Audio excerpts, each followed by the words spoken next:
Bismillahirrahmanirrahim. Assalamu alaikum class 9. Today we are going to study about significance of meiosis. Let's start with significance of meiosis. Page 100. Discovery 1980 में एक German biologist थे हमारे पास, August Weissman, जो है इन्होंने हमें basically सबसे पहले meiosis की इंपॉर्टेंस के बारे में बताया था. सिग्निफिकेंस देख लेते हैं. अब सिग्निफिकेंस ऑफ meiosis में it not only maintain number of chromosomes. Meiosis में नंबर ऑफ क्रोमोसोम्स सिर्फ मेंटेन नहीं होते, इसके अलावा it also create a lot of variations, genetic recombinations, यानी पेरेंट्स और आपके ऑफस्प्रिंग्स में बहुत ज़्यादा फ़र्क होता है. फॉर एग्जांपल अगर एक बिल्ली जो है वो काले कलर की है, हो सकता है उसके सारे बच्चे काले ना हो, एक बच्चा ब्राउन या वाइट कलर का भी हो सकता है. These are variations. उसके पेरेंट्स जो हैं वो ब्लैक कलर की हैं, ब्लैक फर है उनकी बॉडी में, जबकि जो ऑफस्प्रिंग है उसके ऊपर ब्राउन फर है या वाइट फर है. तो दीज आर कॉल्ड वेरिएशंस और this is all because of meiosis. सबसे पहले देख लेते हैं maintenance of number of chromosomes. Maintenance of chromosome number in the next generation, यानी आगे आने वाली नस्ल के अंदर हमने क्रोमोसोम्स नंबर मेंटेन करना है. क्योंकि यहाँ पर एक बात बता दूँ, अगर क्रोमोसोम नंबर मेंटेन नहीं होता तो स्पीशीज चेंज हो जाती है. लेट्स सपोज ह्यूमन के अंदर कितने क्रोमोसोम्स हैं? 23 पेयर्स हैं, यानी 23 पेयर्स मतलब 46 टोटल क्रोमोसोम्स हैं. अगर 46 के बजाय 48 या 50 हो गए तो ह्यूमन की पूरी जो स्पीशी है कि वो इंसान नहीं रहेंगे, वो कोई और स्पीशी बन जाएंगे. हो सकता है वो बंदर बन जाएं, हो सकता है 50 किसी का जो क्रोमोसोम नंबर है इंसान वो बन जाए. तो क्रोमोसोम नंबर मेंटेन रहना बहुत ज़रूरी है. और ये कौन मेंटेन करता है? सिर्फ और सिर्फ मियोसिस. सेक्शुअल रिप्रोडक्शन बेसिकली क्या होती है? डिप्लॉइड जो हैं वो हमारे पास क्रोमोसोम्स होते हैं, 2n नंबर होता है, जो कि आगे मियोसिस के ज़रिए हैप्लॉइड 4 हैप्लॉइड सेल्स प्रोड्यूस करते हैं. ये हम सब जानते हैं. एनिमल्स के अंदर बेसिकली क्या होता है? ये हमारे पास बेसिकली सिंबल जो है वो मेल का है और ये सिंबल जो है वो हमारे पास फीमेल का है. एक मेल का गैमीट और एक फीमेल का गैमीट. मेल और फीमेल का गैमीट बेसिकली क्या है? ये हैप्लॉइड जो है हमारे पास सेल्स हैं, ये दोनों फ्यूज़ करते हैं, यानी जुड़ जाते हैं एक दूसरे के साथ.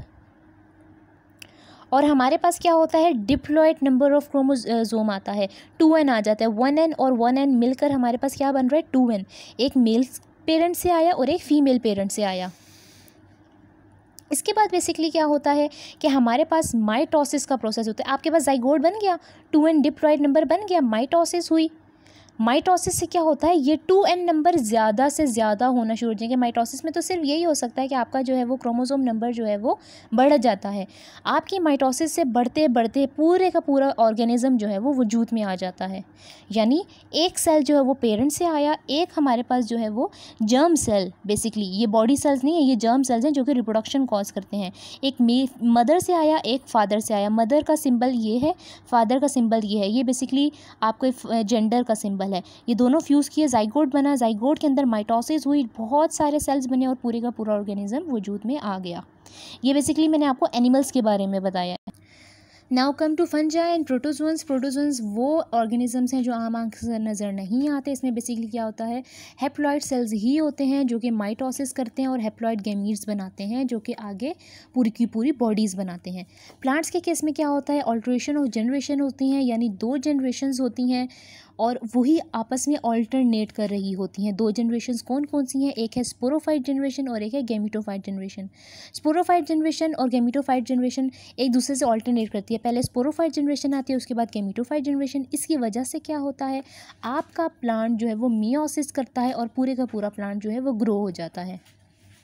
This is the plant cycle. इस साइकिल के ज़रिए आपको पूरे का पूरा ये टॉपिक जो है वो समझ आ जाएगा प्लांट्स का, वरना थोड़ा सा आप लोगों के लिए डिफ़िकल्ट था, इसलिए ये साइकिल आपके सामने बनाया गया है. चाहिए तो अपने बुक के ऊपर कॉपी पेस्ट कर सकते हैं आप लोग. सबसे पहले साइकिल स्टार्ट होता है स्पोरोफाइट जनरेशन से. Sporophyte generation is diploid. आपको कैसे पता चलेगा ये डिप्लॉइड है? इसके अंदर 2n नंबर ऑफ क्रोमोसोम्स हैं, यानी क्रोमोसोम्स का नंबर डबल है. स्पोरोफाइट जनरेशन के अंदर मियोसिस होगी. मियोसिस के रिजल्ट में क्या होता है? डिप्लॉइड सेल्स कन्वर्ट हो जाते हैं हैप्लॉइड में. अब प्लांट्स के अंदर स्पोर्स प्रोड्यूस होते हैं. जो हैप्लॉइड सेल्स प्रोड्यूस होंगे उनको हम हैप्लॉइड स्पोर्स कहेंगे. हैप्लॉइड स्पोर्स मीन्स यानी n नंबर ऑफ सेल्स. ठीक है. अब ये हैप्लॉइड स्पोर्स आगे ग्रो करेंगे और आपके सामने गैमीटोफाइट जनरेशन आ जाएगी. This is basically your plant. यहाँ पर आपका पौधा और आपके फूल वगैरह जो हैं वो बनते हैं। Gametophyte generation is also haploid, आप यहाँ देख रहे हैं। अब यहाँ पर जितना सेल ने ग्रो करना है, पत्ते निकलने हैं, उसकी रूट्स जो हैं वो डेवलप होनी है, उसके ऊपर फल लगना है, वो कैसे डेवलप करेगा? Through the help of mitosis. आपका ये एन सेल माइटोसिस के अंदर जाएगा और इसके अंदर बहुत सारे के सारी डिवीजन होगी और ढेर सारे सेल्स निकलेंगे और आपका प्लांट जो है वो ग्रो करेगा। अब ग्रो करते करते आपकी माइटोसिस के बाद कुछ सेल्स हैप्लॉइड गैमीट्स बनाएंगे जो एन नंबर के होंगे। अब गैमीट्स जब बन गए हैं, बेसिकली बेटा गैमीट्स का नाम याद रखिएगा, ये वो जर्म सेल्स होते हैं जो रिप्रोडक्शन में इन्वॉल्व होते हैं। दो सेल्स हैं, जर्म सेल्स और body cells. Body cells simple body के होते हैं जो कि ग्रो करते हैं और आपकी हाइट लंबी करते हैं या वेट वगैरह जो है वो बनाते हैं बॉडी का। जबकि जो जर्म सेल्स होते हैं या गैमीट्स होते हैं, ये रिप्रोडक्शन में इन्वॉल्व होते हैं, इसके अलावा इनका कोई काम नहीं है। Gametes haploid n number of gametes बन चुके हैं। एक आपका गैमीट आएगा मेल प्लांट से, एक गैमीट आएगा फीमेल प्लांट से। आपके प्लांट के अंदर दोनों जो है वो मेल और फीमेल पार्ट्स होते हैं। ये हम डिटेल में जब प्लांट्स इंशाल्लाह डिस्कस करेंगे तो ये हम लोग देख लेंगे।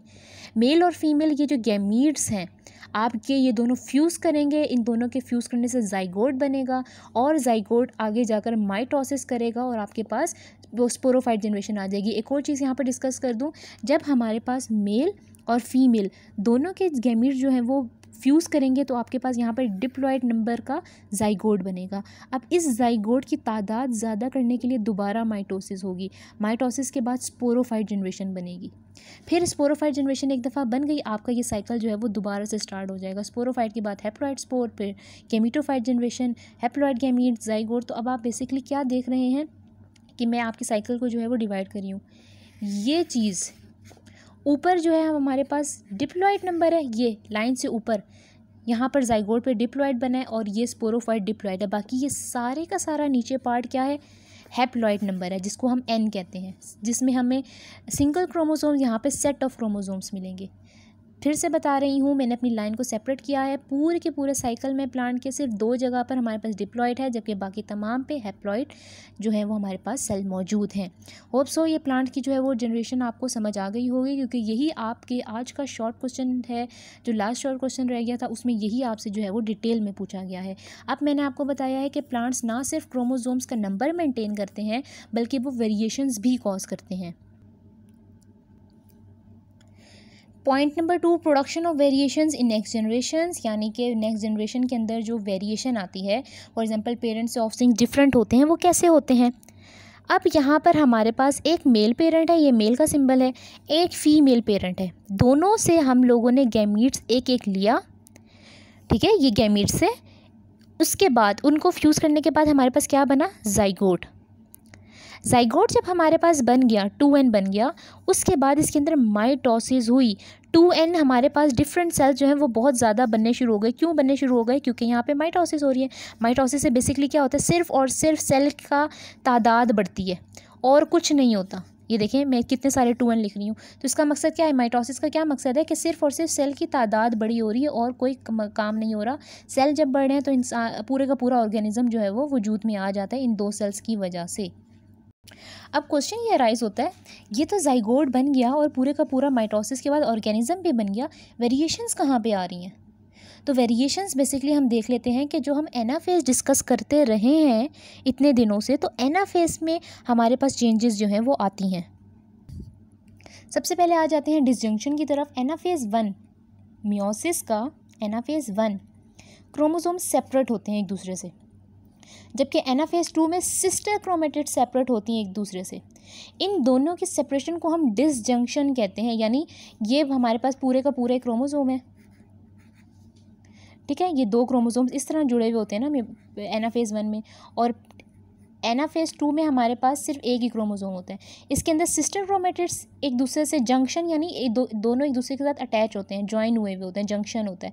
ये दोनों सिस्टर क्रोमेटिड्स अलहदा होंगी और एक एक जगह पे चली जाएगी, एक दूसरे सेल में चली जाएगी।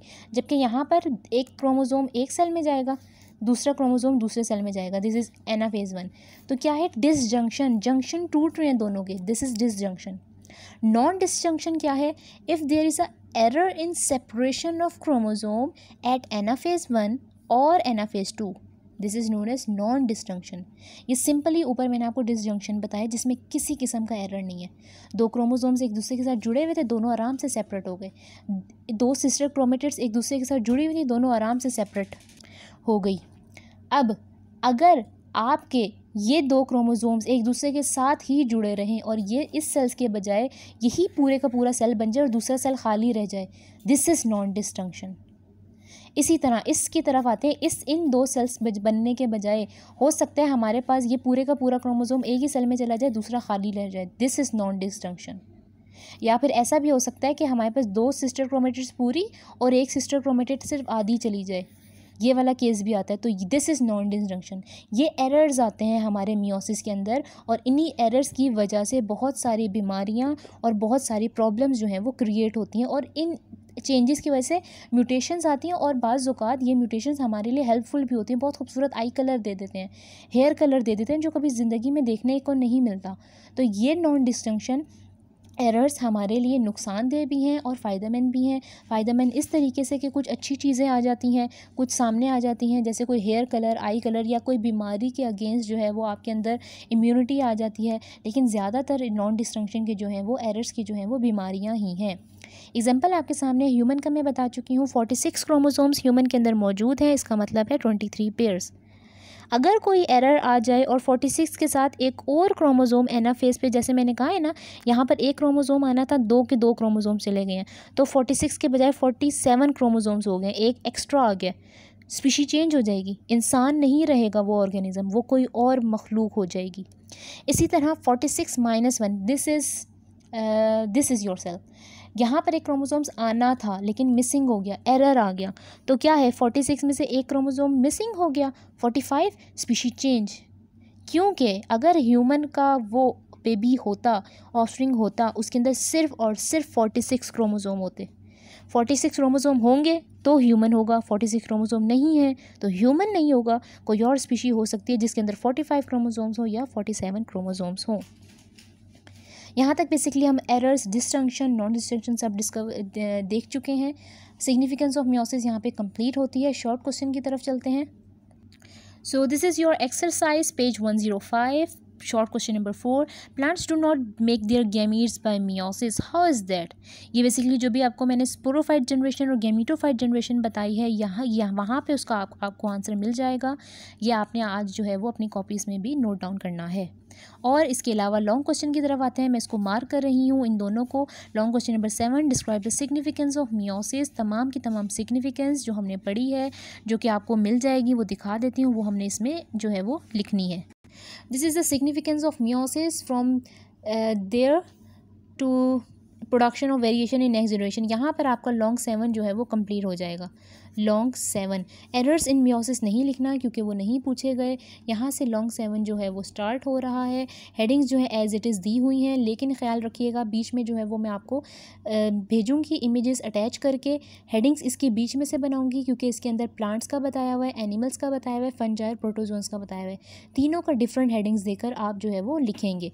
उसके बाद निप कट मार्कर से ये हेडिंग देंगे और उसके बाद ये पूरे का पूरा यहाँ तक लॉन्ग 7 कंप्लीट कर लेंगे। एरर्स इन मियोसिस मैंने आपको समझा दिया है, इसमें डेफिनेशंस मौजूद हैं आपके बोर्ड के क्वेश्चंस के लिए। डिसजंक्शन, नॉन डिसजंक्शन और आपको क्रोमोसोम्स जो हैं वो बताए हुए हैं।